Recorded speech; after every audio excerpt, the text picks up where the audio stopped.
there was a little bit of problems also. The fact that I was telling people how to self-publish for free, you know, for not to do it on their own and not go through one of these self-publishing companies.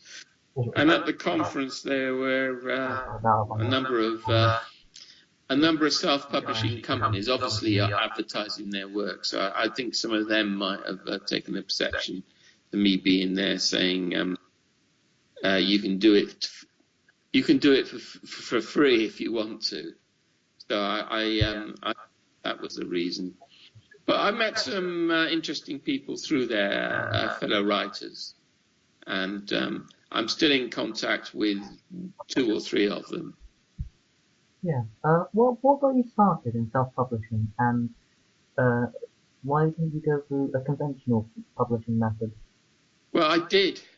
I mean, I did start writing to publishers and agents, and like many publishers and agents, like many writers, or even very famous writers, you get. I got rejected. Got lots of rejections.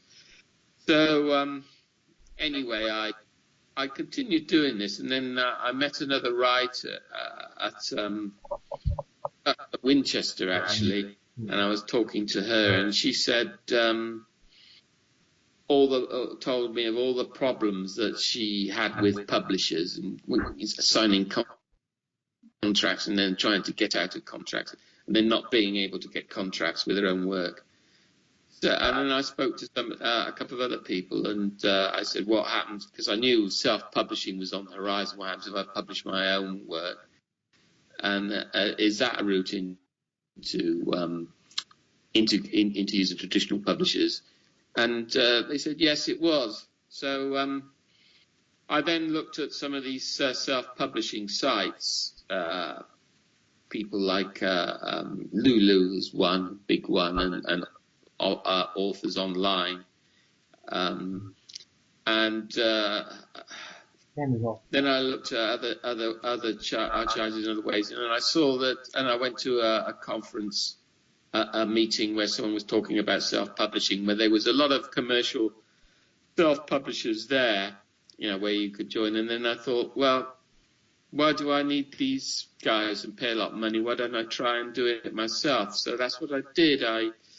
They all used a print-on-demand company called Lightning Source.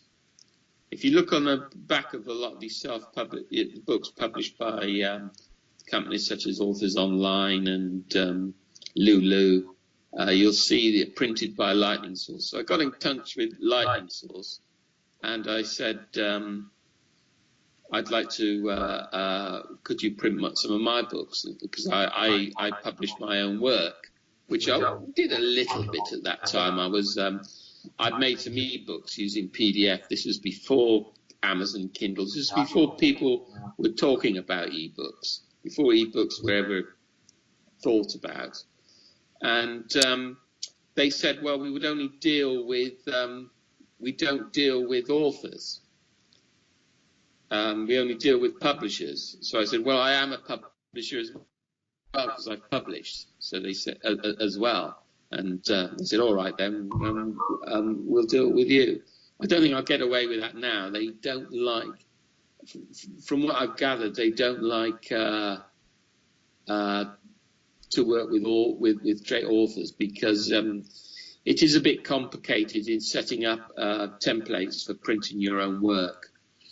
Anyway, I did this. I used their on-string online templates, sent my work in and printed it out. And then once my books were printed, I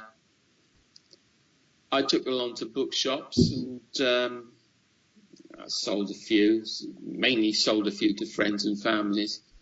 And that's how I started, really, using print on demand. And this was before e-books got underway. Although I had been producing e-books before then, and I took e-books along to meetings like the London Book Fair, but nobody knew anything about ebooks in those days. Ebooks, and they all sort of nobody came back to me except till a lot later, and then a lot later when Amazon got into it and everything. Now ebooks are very popular, and most publishers now publish books in ebook format as well as in hardcover or paperback. Would you call yourself a pioneer of e-booking now? Don't think so. I don't know. It was strange, really. What I did first is my books. Is I thought I would print them as an ebook file, as a PDF. Yeah. And then I put the PDF on a disc, and I hawked that round. Mm-hmm. And this was before I took it to the London Book Fair, and nobody said, "What ebooks? We don't deal with a format like that." And it was rather frowned on. And then about a year or so later, somebody got contact me. He said, "Are you still producing ebooks?" But by that time, I'd given up with ebooks, and I was starting doing paperbacks on demand.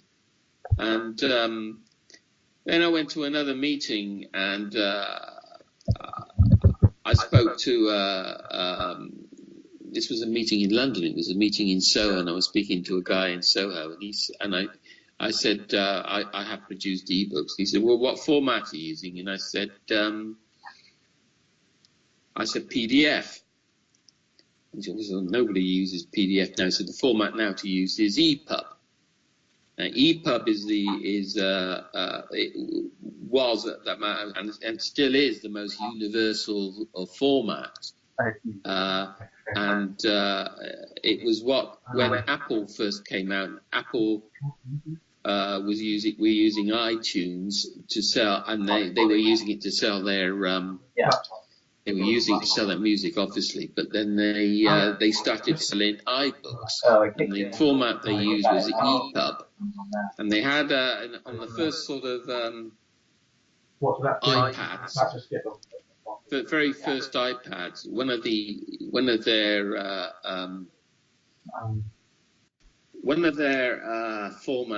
their ebooks that they promoted was Alice in Wonderland, and they had and someone said, "You should see Alice in Wonderland, the version they got on Apple. It's interactive and everything." So that got me interested. So I started to produce some ebooks, some publications in EPUB, and then I found out that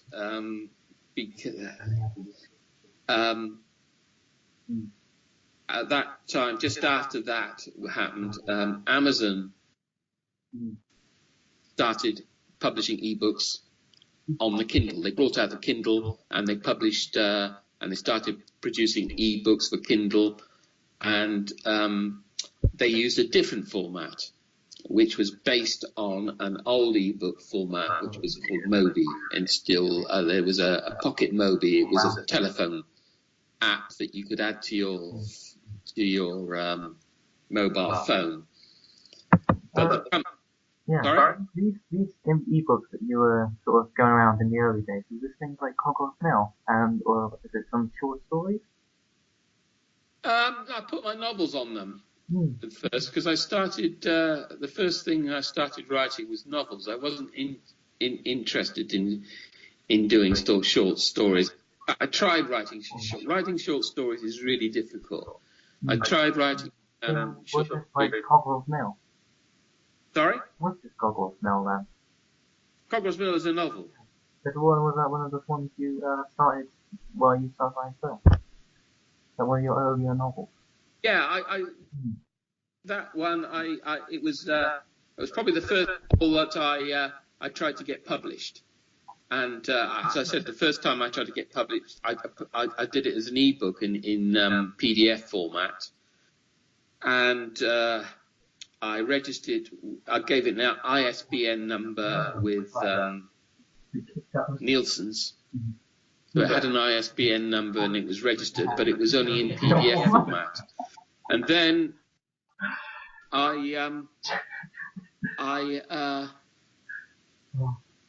because in those days, in those days, e-books weren't recognised, and it was all about print on demand and printing paperbacks. I then approached, as I said, this company, Lightning Source, and I produced it as a paperback. And that was the first novel I published, and it was in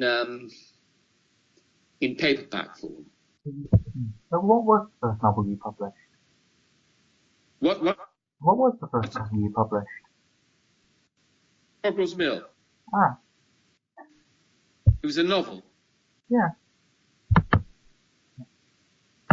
I've read a bit of Cockerell's Mill. It's very good. Sorry? I've read a bit of Cockerell's Mill. It's very good. Okay. Yeah. Yeah. Well, it's available. It's available on. Well, you can buy it from. What is your favourite work of yours? Sorry? What's your favourite work of yours, actually? What's my favourite what? What's your favourite book you've written?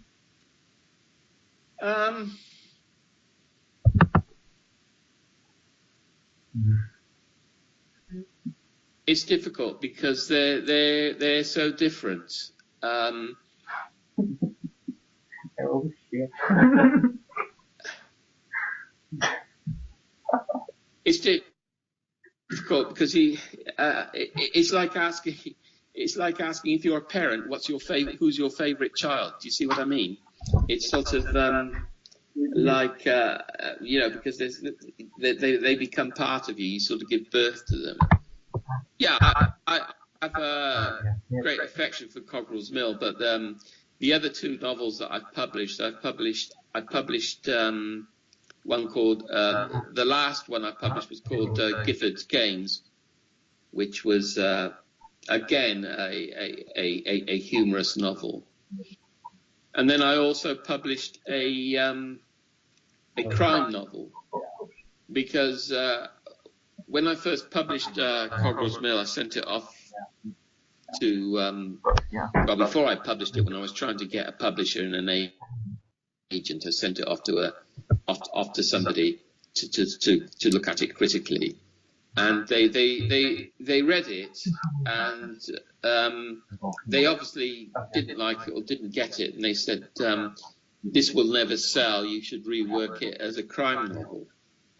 So I thought, well, they hadn't really understand what the book was about, but then I put it to one side and I decided, well, I'll write a crime novel. So I wrote a crime novel. So the second novel I wrote was a crime novel. It's called Victim of Compromise. But because it's so different to Cockerell's Mill, I used another pen name, because the Cockerell's Mill is written under a pen name of Jack Lindsay. Now, I used pen names because at the time I was working as a microbiologist, and I published in scientific journals, and I didn't want my How old were you when you started publishing? Were you quite young, or did your work and family get in the way? In my 40s when I started publishing. I mean, I've always been writing, but when I decided I'd go at getting my work published, I was in my 40s. Was this because work and family were getting in the way of your? Well, I was working. I was working full time as a microbiologist. It was quite demanding work. My wife then, she also worked, and we had two small children to bring up. So it was a busy time. It was just sort of fitting it in, really. I used to write late at night, when the kids were asleep. It was quiet, and it was just a way of escaping into another world. need to escape. Did you often feel the need to escape from the family? Yeah, into I beg your pardon? do you ever feel the need? Did you often feel the need to escape into self-publishing? No, I always wanted to write. It wasn't anything to do with my family. Was it always your dream to write them? To become an author? Sorry? Was it always a dream to become an author? Yeah, I always wanted to write. I always liked telling stories. I always liked telling stories. And I told stories to kids. Did you tell the kids stories quite a lot? Yeah. I told stories to my children. I told stories to my friends at school, even as a child. So I've always liked stories and storytelling. And that was what it was all about. And that's what it's still about, because I still like telling stories and storytelling. Basically, is your family big into your stories and big into your work?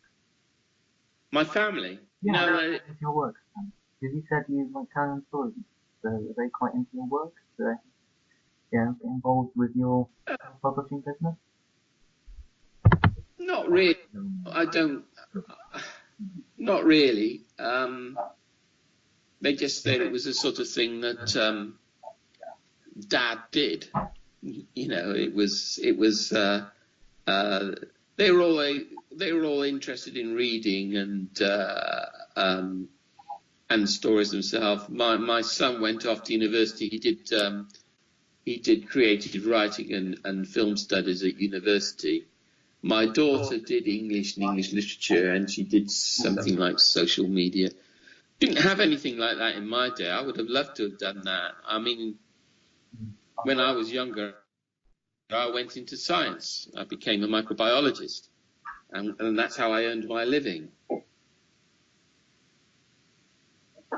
It's very difficult to earn a living as a writer. Most writers I know,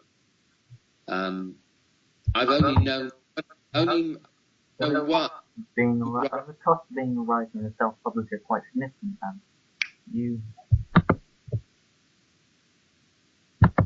the cost of being a writer, is that quite significant, quite a pressure on you, or is that not really an issue? Not really an issue, because I don't spend that much money. I keep to a very tight budget, which is probably why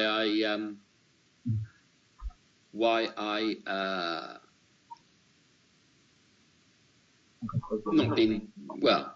My books aren't so widely known because, as I said, you have to spend quite a bit of money on advertising. I have tried. I have spent money on advertising. I've used Google AdWords, advertised on Google, but to get your name known, you've got to try spending a fair bit of money, get interviews, send off books to reviews, which I have done. But there is an immense competition out there. You know, there's so many writers out there, good writers, and all people who are writing it, yeah. Who have come to light, you know, through celebrity winning book competitions. So it takes time, and a lot of it is down to luck and a lottery, whether you get picked up by somebody, or perhaps a film producer or a TV producer likes your book and then suddenly decides that they'd like to use it. Do you do it for yourself, for enjoyment of writing, or do you do this for the people who are reading it, for their enjoyment? Yeah, I'm finding it's really difficult in understanding you. As I said, enjoyment, or do you do this for the enjoyment of people who are listening to your work?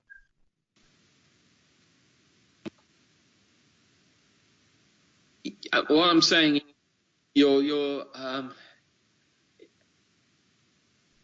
the quality, the sound quality of this isn't very good. I'm having great difficulty. Do you want to try phoning me? Because I'm having great difficulty in understanding what you're saying. Sorry? No, I've set up the recording software on my laptop, so it'd be very difficult for me to change my phone. Okay. Yeah. Well, if you can speak a bit clear, your voice sounds very garbled. I can't hear you very well. Wait a minute, I've got some headphones. You just a second, I'll go and try and get them and plug them in. Hang on a second. That might help me. Hold on. Yeah, I think we're getting to the end of it. Okay, yeah. Yeah, you should have to do it for thank you. No, I should just no, yeah, okay, I'll go and I'll first do this. Yeah, or something. Okay, yeah. Well, Hello? hello, yeah, is this any better? Yeah, that's a lot better. It might be the speaker in my iPad. Okay, can you just begin your question again, and I'll answer it as best as I can. This is the last question. This was only supposed to be like 15 minutes or so. Just one last question. Do you have any useful tips from people who are wanting to do self-publishing? Sorry, I didn't catch that at all. Can you say it again? Are there any useful tips you have on self-publishing? Well, most of the tips I've got are in the are in that PDF file I sent you. Basically, the things to remember about self-publishing is if you're going to do it thinking that you're going to make a lot of money out of it, if you're going to do it as a commercial enterprise, then it's very unlikely that you'll make any money. Unlikely. But it can be enjoyable, and just look at it as a way of getting your written work out there. The major importance of it is good quality. Get somebody to read it through and check it.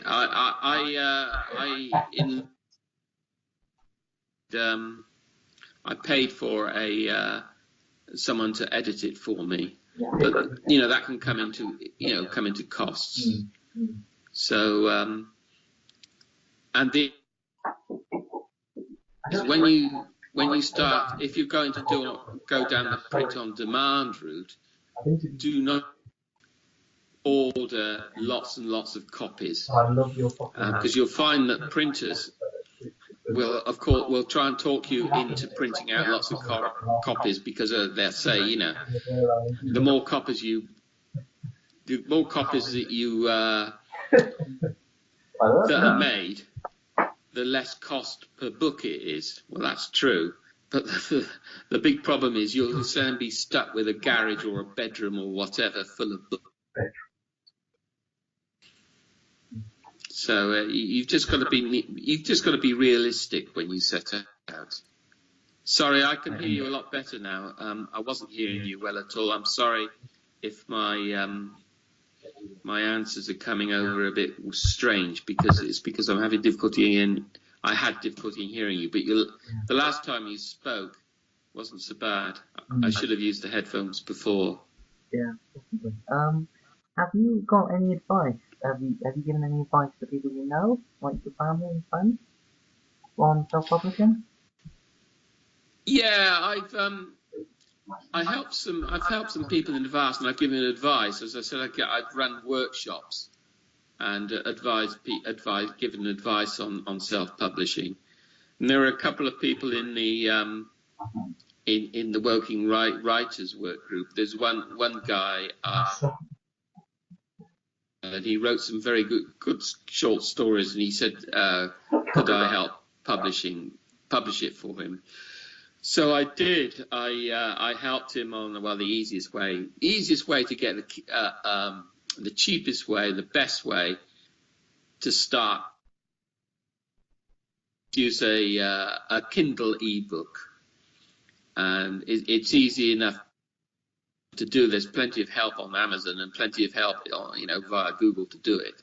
So I explained to him how he did it, and he had problems with it, and then he got it. He got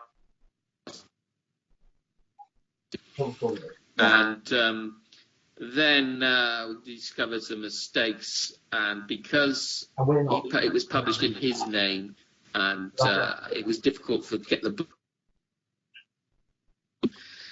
So that when somebody else approached me, again,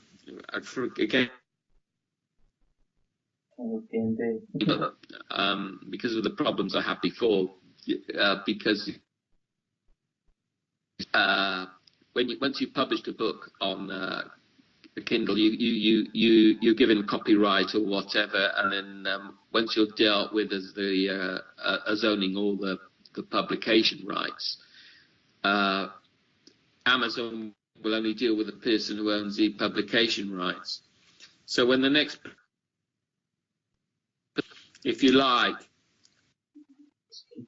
I'll draw up a publisher's contract with you, and I'll be your publisher, and it'd be a lot easier for me to go on it and alter it. And he agreed to that, and we set up a small. I published the book on his behalf, which was virtually his memoirs. It's on the website. The book is called The Koj, and he was a Ugandan Asian, and it's about his experiences from when he left Africa when his family was expelled regime, and his trials in England. And now obviously he's not making any money. Again, we sold about 2 or 3 copies. Yeah. But I didn't really want to do that, and I don't want to set myself up as publishing. The main reason for me going into publishing was to publish my own work.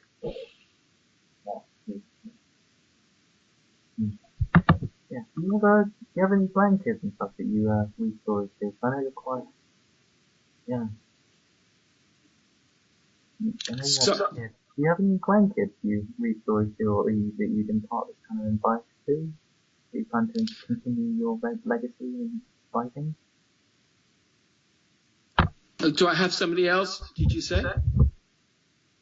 Sorry, grandkids that you impart this kind of wisdom to, that you kind of hope will carry the torch, so to speak. Yeah, I'm really, really having difficulty understanding what you're saying. I'm so sorry. I can't understand what you're saying. Having kids or grandkids that you are hoping to carry on? My children. Yeah, well, I said, and yeah, they go their own way, really. I mean, once they've been through school and they've been to the university, and they've they don't take too much notice of what I say about writing.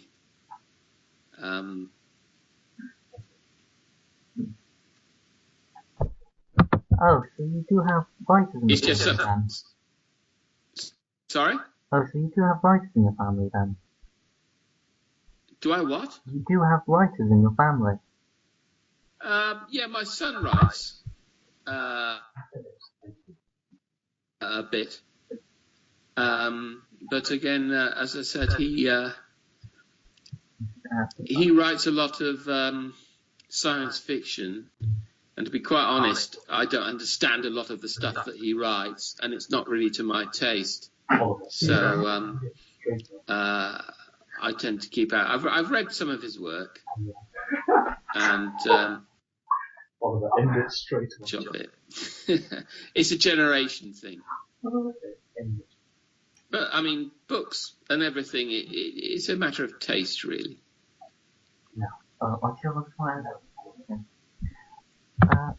Thank you for that. I think we've gone up. Yeah, thank you for that. I think we've got enough recorded now for the interview. I'm sorry, Oh, I couldn't understand. I've been finding it very difficult to understand what you're saying. oh, I'm sorry for that. Thank you for that interview. Just gonna wrap up now. Okay? Yeah, okay. Oh, I hope it's been helpful. As I say, most of my advice is in that PDF file that I sent you. Thank you for that. It's been real help. Okay. Thanks. Well, best of luck with your project. What is it? Is it a degree you're doing? Yeah, it's English. It's English lit. Yeah. Yeah. Oh well. All right. I hope it goes well, and I hope I've been some help. Thank you. It's been a real help. Thanks very much. Okay. Bye. All right then. Bye-bye. Bye.